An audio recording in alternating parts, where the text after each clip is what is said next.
தமிழ் சினிமாவில் வந்து பார்த்தீங்கன்னா செட்டப்பு பே ஆஃப்னு ஒரு மேட்டர் இருக்குது. என்னன்னா படத்தோட ஃபர்ஸ்ட் ஹாஃபில் சின்னதாக ஒரு சீனை நம்மளுக்கு காட்டுவாங்க. பே ஆஃப் வந்து பார்த்தீங்கன்னா செகண்ட் ஹாஃபில் வச்சுருப்பாங்க. அந்த சின்ன விஷயத்த ஃபர்ஸ்ட் ஹாஃபில் பண்ணதுனால செகண்ட் ஹாஃபில் அந்த பெரிய விஷயம் வரும்போது நம்மளுக்கு அப்படி ஒரு கூஸ்பம் மூமெண்ட்டாக இருக்கும்.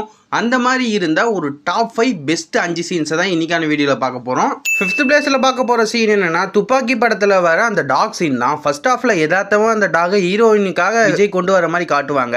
ஆனால் அப்படியே செகண்ட் ஹாஃபில் வில்லனை பிடிக்கிறதுக்காக அந்த நாயை காட்டும் போது அந்த சீனில் வந்து பார்த்தீங்கன்னா அந்த நாயோட என்ட்ரிக்கு தேட்டரில் பயங்கர கிளாப்ஸாக இருந்தது. 4th பிளேஸில் பார்க்க போது கத்தி படத்தில் வர அந்த காயின் ஃபைட் சீன் தான். இந்த காயின்ஸுக்கான சீனை ஃபர்ஸ்ட் ஹாஃப்லேயே வந்து பார்த்தீங்கன்னா அந்த விவசாயி மக்கள்லாம் வந்து பார்த்தீங்கன்னா சில்லறையாக கொடுத்த மாதிரி ஒரு சீனில் பயங்கர எமோஷனலாக காட்டிடுவாங்க. இப்போ செகண்ட் ஹாஃபில் ஹீரோ இவர் அடிக்க போகிறான்ற சீனில் அந்த காயினை வச்சு பயங்கரமாக ஒரு வித்தியை காட்டி ஏஆர் முருகதாஸ் அவர்கள் விஜய் அவர்களை பயங்கரமாக மாசாக எலிவேட் பண்ணியிருப்பாரு. தேர்டாக பார்க்க போது கோமாளி படத்தில் வர ஒரு சீன் தான். ஃபர்ஸ்ட் ஹாப்பில் அவங்க அம்மா அந்த தங்கச்சி கிட்ட ஒரு அட்வைஸ் பண்ணுற மாதிரி ஒரு சீனை காமிச்சிருப்பாரு.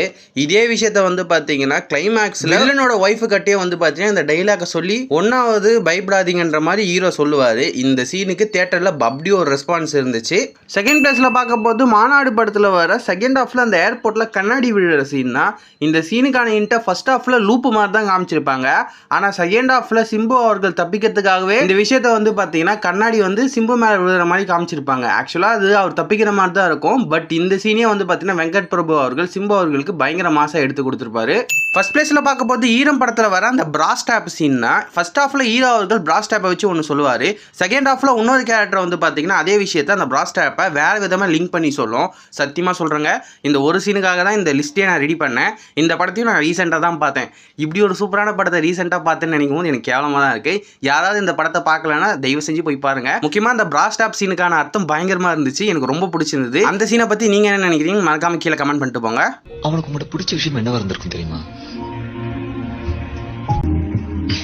நீ எல்லாத்துக்கும் விளைஞ்சு கொடுத்து போயிருப்ப. அதான் தொட்டனே